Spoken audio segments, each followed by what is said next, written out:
ಜೈ ರಾಮಕೃಷ್ಣ. ನಮಸ್ತೆ. ಯುಗಾವತಾರ ಶ್ರೀರಾಮಕೃಷ್ಣ ಗ್ರಂಥಾಧ್ಯಯನಕ್ಕೆ ತಮ್ಮೆಲ್ಲರಿಗೂ ಸ್ವಾಗತ. ಅಧ್ಯಾಯ 36. ಈ ಭೈರವಿ ಸಾಮಾನ್ಯಳಲ್ಲ.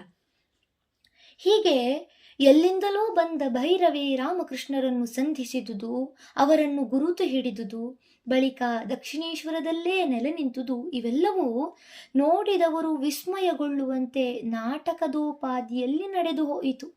ಆದರೆ ರಾಮಕೃಷ್ಣರಿಗೆ ಮಾತ್ರ ಇವೆಲ್ಲ ಜಗನ್ಮಾತೆಯ ಇಚ್ಛೆ, ಆಕೆಯ ಲೀಲೆ. ಅವರಿಗೆ ಯಾವುದೂ ಅಸಹಜವಲ್ಲ. ಭೈರವಿ ಬ್ರಾಹ್ಮಣಿ ತನ್ನ ಬಗ್ಗೆ ಕೆಲವು ವಿಷಯಗಳನ್ನು ಶ್ರೀರಾಮಕೃಷ್ಣರಿಗೆ ಸೂಕ್ಷ್ಮವಾಗಿ ತಿಳಿಸಿದಳು. ಮುಂದೆ ಅವರು ಆ ಕುರಿತಾಗಿ ತಮ್ಮ ಶಿಷ್ಯರ ಮುಂದೆ ಆಗೊಮ್ಮೆ ಈಗೊಮ್ಮೆ ಹೇಳುವುದಿತ್ತು. ಪೂರ್ವ ಬಂಗಾಳದ ಜೆಸ್ಸೂರು ಜಿಲ್ಲೆ ಭೈರವಿಯ ಸ್ವಸ್ಥಳ. ಬ್ರಾಹ್ಮಣ ಕುಟುಂಬವೊಂದರಲ್ಲಿ ಜನನ. ಯೋಗೇಶ್ವರಿ ಎಂಬುದು ಆಕೆಯ ಹಿಂದಿನ ಹೆಸರು. ಆಕೆಯನ್ನು ನೋಡಿದ ಕ್ಷಣವೇ ಇವಳು ಯಾವುದೋ ಶ್ರೇಷ್ಠ ಕುಲದಲ್ಲಿ ಜನಿಸಿದವಳು ಎಂದು ಯಾರಾದರೂ ಊಹಿಸಬಹುದಾಗಿತ್ತು. ಅಂಥ ವರ್ಚಸ್ಸು ಆಕೆಯ ವ್ಯಕ್ತಿತ್ವದಲ್ಲಿ, ಅಂಥ ತೇಜಸ್ಸು ಆಕೆಯ ಮುಖದಲ್ಲಿ. ಬ್ರಾಹ್ಮಣಿ ಆಧ್ಯಾತ್ಮಿಕವಾಗಿ ತುಂಬ ಮುಂದುವರಿದ ಸಾಧಕಿ. ಭಕ್ತಿ ಮಾರ್ಗ ಸಾಧನೆಯಲ್ಲಿ ಅವಳಿಗೆ ಅಪಾರ ಅನುಭವ, ಶಾಸ್ತ್ರ ಗ್ರಂಥಗಳಲ್ಲಿ ಆಳವಾದ ಪಾಂಡಿತ್ಯ. ರಾಮಕೃಷ್ಣರನ್ನು ಪ್ರಥಮ ನೋಟದಲ್ಲೇ ಗುರುತು ಹಿಡಿದುದೇ ಆಕೆಯ ಯೋಗ ಶಕ್ತಿಗೊಂದು ಸಾಕ್ಷಿ. ಆದರೆ ಆಕೆ ಈ ಪಾಂಡಿತ್ಯವನ್ನೂ ಯೋಗ ಶಕ್ತಿಯನ್ನೂ ಎಲ್ಲಿ ಹೇಗೆ ಗಳಿಸಿದಳು, ಯಾರ ಶಿಷ್ಯೆಯಾಗಿ ಸಾಧನೆಗೈದಳು ಎಂಬುದು ಯಾರಿಗೂ ತಿಳಿಯದು. ಅಲ್ಲದೆ ಆಕೆ ಆಜನ್ಮ ಬ್ರಹ್ಮಚಾರಿಣಿಯೇ ಅಥವಾ ವಿವಾಹವಾಗಿದ್ದವಳೇ, ಆಕೆಯ ಮಾತಾಪಿತೃಗಳಾದರೂ ಯಾರು ಎಂಬೀ ಪ್ರಶ್ನೆಗಳಿಗೂ ಯಾರ ಬಳಿಯೂ ಉತ್ತರವಿಲ್ಲ. ಭೈರವಿ ಬ್ರಾಹ್ಮಣಿ ದಕ್ಷಿಣೇಶ್ವರಕ್ಕೆ ಬಂದು 6-7 ದಿನ ಕಳೆದಿರಬಹುದು. ಅವಳೀಗ ಕಾಳಿ ದೇವಾಲಯದ ಆವರಣದಲ್ಲೇ ವಾಸವಾಗಿದ್ದಳು. ಆಕೆಯೊಂದಿಗೆ ಮಾತುಕತೆಯಲ್ಲಿ ತೊಡಗಿ ರಾಮಕೃಷ್ಣರು ತಮ್ಮದೇ ಆದ ಉನ್ನತ ಭಾವಲೋಕದಲ್ಲಿದ್ದುದೇನೂ ನಿಜ. ಆದರೆ ಲೌಕಿಕಕ್ಕೆ ಸಂಬಂಧಿಸಿದ ಯಾವ ವಿಚಾರಗಳಲ್ಲಿ ತಾವು ಜಾಗರೂಕರಾಗಿರಬೇಕು ಎಂಬುದರ ಅರಿವು ಕೂಡ ಅವರಿಗಿದ್ದೇ ಇತ್ತು. ಬ್ರಾಹ್ಮಣಿಯೊಂದಿಗಿನ ತಮ್ಮ ಸಂಬಂಧ ಎಷ್ಟೇ ಪವಿತ್ರವಾದದ್ದಾದರೂ ಕಾಮಕಾಂಚನಗಳನ್ನೇ ಜೀವನದ ಉಸಿರಾಗುಳ್ಳ ಪ್ರಾಪಂಚಿಕರು ಅದನ್ನು ಯಾವ ದೃಷ್ಟಿಯಿಂದ ನೋಡಿ ಅರ್ಥ ಕಲ್ಪಿಸಿಯಾರೆಂದು ಅವರಿಗೆ ಗೋಚರವಾಯಿತು. ಅವರೆಂದೂ ತಮ್ಮ ವಿಚಾರದಲ್ಲಿ ಲೋಕಾಪವಾದಕ್ಕೆ ಹೆದರಿದವರೇ ಅಲ್ಲ. ಆದರೆ ತಮ್ಮಿಂದಾಗಿ ಇನ್ನೊಬ್ಬರಿಗೆ ತೊಂದರೆಯಾಗಲು ಅವರೆಂದೂ ಬಿಡಲಾರರು. ಸುಮ್ಮನೆ ಈ ಪರಿಶುದ್ಧ ಸನ್ಯಾಸಿನಿ ಅಪವಾದಕ್ಕೀಡಾಗುತ್ತಾಳಲ್ಲ ಎಂಬ ಭಾವನೆ ಮನಸ್ಸಿನಲ್ಲಿ ಬಂದೊಡನೆ ಅವರು ಆಕೆಗೆ ಅದನ್ನು ಸೂಚ್ಯವಾಗಿ ತಿಳಿಸಿದರು. ಅವಳು ಕೂಡಲೇ ಅರ್ಥ ಮಾಡಿಕೊಂಡಳು. ಕಾಳಿ ದೇವಾಲಯವನ್ನು ಬಿಟ್ಟು ಬೇರೆಲ್ಲಾದರೂ ಉಳಿದುಕೊಳ್ಳುವುದು, ಪ್ರತಿದಿನವೂ ಬಂದು ರಾಮಕೃಷ್ಣರನ್ನು ಭೇಟಿಯಾಗುವುದು ಎಂದು ತೀರ್ಮಾನಿಸಿದಳು. ದಕ್ಷಿಣೇಶ್ವರ ದೇವಸ್ಥಾನದ ಉತ್ತರಕ್ಕೆ 2 ಮೈಲಿ ದೂರದಲ್ಲಿ ಅರಿಯದ ಎನ್ನುವಲ್ಲಿ ದೇವಮಂಡಲ ಘಟ್ಟ ಎಂಬುದೊಂದು ಸ್ಥಳ. ಅಲ್ಲಿ ವಾಸವಾಗಿದ್ದ ಮಂಡಲ್ ವಂಶಸ್ಥರ ಪರಿಚಯ ರಾಮಕೃಷ್ಣರಿಗಿತ್ತು. ಅವರದು ಗೌರವಸ್ಥ ಕುಟುಂಬ. ಆ ಸ್ಥಳಕ್ಕೆ ಹೋಗಿ ವಾಸವಾಗಿರುವಂತೆ ಶ್ರೀರಾಮಕೃಷ್ಣರು ಭೈರವಿಗೆ ಸಲಹೆ ಮಾಡಿದರು. ಅದರಂತೆ ಆಕೆ ಅಲ್ಲಿಗೆ ಹೋದಾಗ ಆ ಕುಟುಂಬದ ಯಜಮಾನನಾಗಿದ್ದ ದಿವಂಗತ ನವೀನ ಚಂದ್ರ ನಿಯೋಗಿಯ ಪತ್ನಿ ಅವಳನ್ನು ಗೌರವದಿಂದ ಬರಮಾಡಿಕೊಂಡಳು. ಭೈರವಿಗೆ ನದಿಘಟ್ಟದ ಮುಖಮಂಟಪದಲ್ಲಿ ಇಷ್ಟ ಬಂದಷ್ಟು ದಿನ ಉಳಿದುಕೊಳ್ಳಲು ಅನುವು ಮಾಡಿಕೊಟ್ಟಳಲ್ಲದೆ ಅವಳಿಗೊಂದು ಮಂಚ, 1 ಮಣ ಅಕ್ಕಿ, ದವಸ ಧಾನ್ಯಗಳು, ತುಪ್ಪ ಮೊದಲಾದವನ್ನೆಲ್ಲ ಒದಗಿಸಿಕೊಟ್ಟು ಉಪಚರಿಸಿದಳು. ತನ್ನ ಗುಣನಡತೆಗಳಿಂದ ಭೈರವಿ ಅಲ್ಲಿನ ಹೆಂಗಸರೆಲ್ಲರ ಪ್ರೀತಿ ಗೌರವಗಳನ್ನು ಗೆದ್ದುಕೊಂಡಳು. ಹೀಗೆ ಅವಳ ವಸತಿಗಾಗಲಿ ಭಿಕ್ಷೆಗಾಗಲಿ ಯಾವ ತೊಂದರೆಯೂ ಉಂಟಾಗಲಿಲ್ಲ.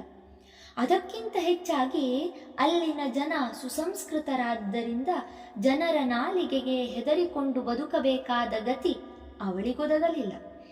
ಆದ್ದರಿಂದ ಅವಳು ಪ್ರತಿದಿನವೂ ಬಂದು ರಾಮಕೃಷ್ಣರೊಡನೆ ಸ್ವಲ್ಪ ಹೊತ್ತು ಮಾತನಾಡಿಕೊಂಡು ಹೋಗಲು ಸಾಧ್ಯವಾಯಿತು. ಭೈರವಿ ಬ್ರಾಹ್ಮಣಿ ತಂತ್ರ ಮಾರ್ಗದಲ್ಲೂ ವೈಷ್ಣವ ಶಾಸ್ತ್ರಗಳ ಪ್ರಕಾರ ಸಖ್ಯ ವಾತ್ಸಲ್ಯ ಭಾವಗಳಲ್ಲೂ ಸಾಧನೆ ಮಾಡಿ ಪರಿಣಿತಿ ಗಳಿಸಿದ್ದವಳು. ಆದ್ದರಿಂದ ರಾಮಕೃಷ್ಣರನ್ನು ಕಂಡಾಗ ಅವಳಲ್ಲಿ ವಾತ್ಸಲ್ಯ ಭಾವ ಸಹಜವಾಗಿಯೇ ಸ್ಫುರಣಗೊಂಡಿತು. ರಾಮಕೃಷ್ಣರೂ ಅದಕ್ಕೆ ತಕ್ಕಂತೆ ಪ್ರತಿಸ್ಪಂದಿಸುತ್ತಿದ್ದರು. ತನ್ನ ಇಷ್ಟ ದೇವತೆಯನ್ನು ಸ್ವಂತ ಮಗುವಿನಂತೆ ಭಾವಿಸಿ ಪ್ರೀತಿಸುವುದೇ ವಾತ್ಸಲ್ಯ ಭಾವ. ಯಶೋದೆಯೇ ಈ ಭಾವದ ಆದರ್ಶ ಸಾಧಕಿ. ಕೆಲವೊಮ್ಮೆ ಬ್ರಾಹ್ಮಣಿ ತನಗೆ ಪರಿಚಿತವಾದ ಮಹಿಳೆಯರಿಂದ ಬಗೆ ಬಗೆಯ ತಿನಿಸುಗಳನ್ನು ಭಿಕ್ಷೆಯಾಗಿ ಪಡೆದು ತಂದು ರಾಮಕೃಷ್ಣರಿಗೆ ತಿನ್ನಲು ಕೊಡುತ್ತಿದ್ದಳು.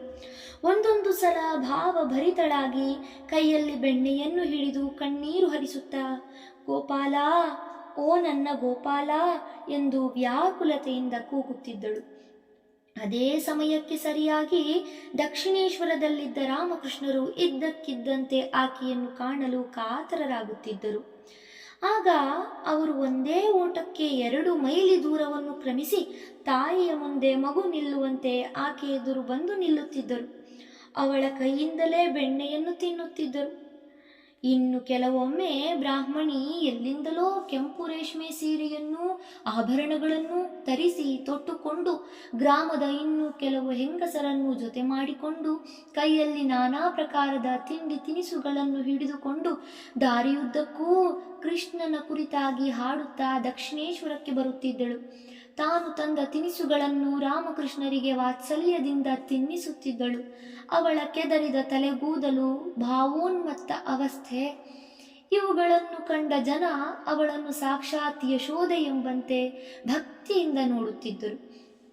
ಬ್ರಾಹ್ಮಣಿ ಅಸಾಧಾರಣ ಲಾವಣ್ಯವತಿ. ಎತ್ತರದ ದೃಢ ನಿಲುವು, ಗಂಭೀರ ಮುಖಭಾವ, ದಿಟ್ಟ ಸ್ವಭಾವ. ಅವಳ ರೂಪವನ್ನೂ ಕಂಡು ಅವಳು ಏಕಾಂಗಿಯಾಗಿ ಎಲ್ಲ ಕಡೆಯೂ ಓಡಾಡುವುದನ್ನೂ ಕಂಡು ಮಥುರನಿಗೇಕೋ ಅವಳ ಚಾರಿತ್ರ್ಯದ ವಿಷಯದಲ್ಲಿ ಸಂದೇಹ. ಲೋಕದ ಜನರಿಗೆ ಇಂತಹ ಸಂದೇಹ ಬರುವುದೂ ಸಹಜವೇ. ಅಲ್ಲದೆ ಬಂಗಾಳದಲ್ಲಿ ತಂತ್ರ ಸಾಧನೆ ತೀರಾ ಸಾಮಾನ್ಯ.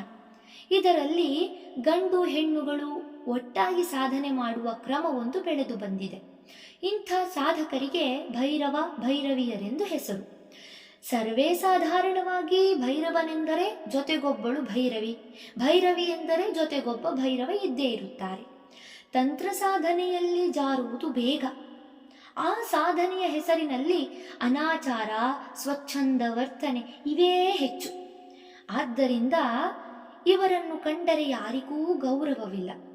ಬ್ರಾಹ್ಮಣಿಯನ್ನು ಕಂಡು ಮಥುರ ಈಕೆಯೂ ಅಂಥವಳೇ ಒಬ್ಬಳು ಭೈರವಿ ಎಂದು ಭಾವಿಸಿದ್ದ.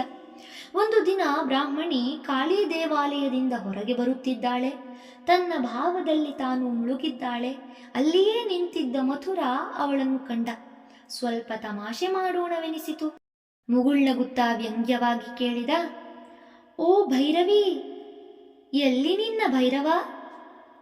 ಮಥುರ ಹೀಗೇಕೆ ಅಂದನೆಂಬುದು ಬ್ರಾಹ್ಮಣಿಗೆ ಕ್ಷಣ ಮಾತ್ರದಲ್ಲಿ ಅರಿವಾಯಿತು. ಇದ್ದಕ್ಕಿದ್ದಂತೆ ಬಂದ ಇಂತಹ ಚುಚ್ಚು ಮಾತನ್ನು ಕೇಳಿಯೂ ಅವಳು ಮನಸ್ಸಿನ ಸಮತೋಲನವನ್ನು ಕಳೆದುಕೊಳ್ಳಲಿಲ್ಲ. ಮಥುರನನ್ನೇ ಮೌನವಾಗಿ ದಿಟ್ಟಿಸಿ ನೋಡಿದಳು. ಬಳಿಕ ಕಾಳಿಮಾತೆಯ ಪದತಲದಲ್ಲಿ ಶವದಂತೆ ಬಿದ್ದಿರುವ ಶಿವನ ಕಡೆಗೆ ಬೆರಳು ಮಾಡಿ ಹೇಳಿದಳು, ಅಗೋ ಅಲ್ಲಿದ್ದಾನೆ ನೋಡು. ಎಲ ಇವಳ ಎಂದುಕೊಂಡ ಮಥುರ. ಆದರೆ ಅಷ್ಟಕ್ಕೆ ಬಿಡುವವನಲ್ಲ ಅವನು. ಏಕೆಂದರೆ ಅವನ ಮನಸ್ಸಿನಲ್ಲಿ ಸಂದೇಹ ಅಷ್ಟು ಆಳವಾಗಿ ಬೇರೂರಿತ್ತು. ಆದ್ದರಿಂದ ಮತ್ತೆ ಆಕ್ಷೇಪಿಸಿದ, ಆದರೆ ಆ ಭೈರವ ಅಚೇತನನಾಗಿದ್ದಾನಲ್ಲ, ಅವನು ನಿನಗೆಂಥ ಜೋಡಿ? ಭೈರವಿ ವಿಚಲಿತಳಾಗದೆ ಧೀರ ಗಂಭೀರ ದನಿಯಲ್ಲಿ ಉತ್ತರಿಸಿದಳು, ಅಚೇತನನನ್ನು ಸಚೇತನನ್ನಾಗಿ ಮಾಡಲು ನನ್ನಿಂದ ಸಾಧ್ಯವಾಗದಿದ್ದರೆ ನಾನು ಭೈರವಿಯಾಗಿ ತಾನೇ ಏನು ಪ್ರಯೋಜನ? ಮಥುರನಿಗೆ ಕೆನ್ನೆಯ ಮೇಲೆ ಹೊಡೆದಂತಾಯಿತು. ನಾಚಿಕೆಯಿಂದ ಮಾತೇ ಹೊರಡದೆ ತಲೆ ತಗ್ಗಿಸಿದ. ಆದರೆ ದಿನಗಳೆದಂತೆ ಅವನಿಗೆ ಭೈರವಿಯ ನಿಜ ಸ್ವಭಾವ, ಆಕೆಯ ಶುದ್ಧ ಭಕ್ತಿ, ವೈರಾಗ್ಯ ಇವೆಲ್ಲ ಮನವರಿಕೆಯಾಯಿತು. ಜೊತೆಗೆ ಅವಳ ಬಗ್ಗೆ ಪೂಜ್ಯ ಬುದ್ಧಿಯೂ ಬೆಳೆಯಿತು. ಧನ್ಯವಾದಗಳು. ಇಂದಿಗೆ ಅಧ್ಯಾಯ 36 ಸಂಪೂರ್ಣವಾಯಿತು. ಮುಂದಿನ ಸಂಚಿಕೆಯಲ್ಲಿ ಹೊಸ ಅಧ್ಯಾಯವನ್ನು ಪ್ರಾರಂಭಿಸೋಣ. ಓಂ ಶಾಂತಿ ಶಾಂತಿ ಶಾಂತಿ. ಹರಿ ಓಂ ತತ್ಸತ್. ಶ್ರೀರಾಮಕೃಷ್ಣಾರ್ಪಣಮಸ್ತು. ಸರ್ವೇ ಜನ ಸುಖಿನೋ ಭವಂತು. ಜೈ ಶ್ರೀಮಾತಾ.